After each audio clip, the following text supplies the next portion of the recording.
The insistent chirping of his alarm clock dragged him from slumber. Another Monday. He lay there, a sense of weary resignation washing over him. Then a peculiar thought entered his mind. Why not let a coin decide his day? It seemed absurd, even a little terrifying, but undeniably intriguing. He fished a coin from his bedside table, the worn metal cold against his palm. Heads for yes, tails for no. The die was cast. He flipped the coin. Heads. Coffee, it was. He wasn't sure if he felt relieved or manipulated. A quick toss for breakfast, tails this time, meant skipping the usual toast and jam. He pulled on the first shirt his hand landed on, a garish Hawaiian print he vaguely remembered acquiring on a trip with friends. A quick flip for the jeans, heads for blue, tails for black. Black jeans it was. He stared at his reflection, a bizarre amalgamation of randomness. The coin had spoken. Was this exciting? Terrifying? He couldn't decide. He grabbed his keys and headed out the door, the day stretching before him like an unwritten scroll, the coin his only guide. The bus stop was crowded.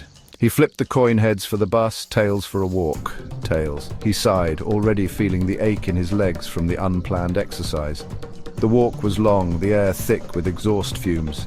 He pulled out his phone, debating whether to call his boss and warn him of his impending lateness. Another flip. Heads.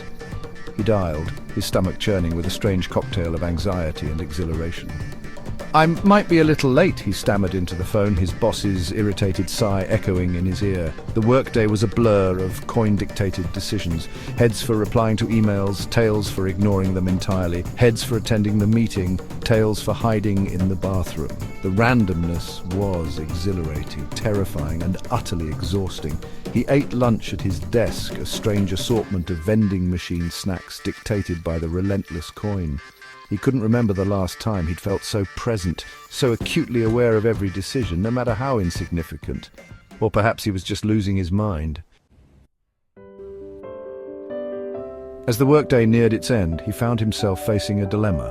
A colleague was hosting a networking event, an opportunity he'd normally seize with both hands. But today, his fate rested on the flip of a coin.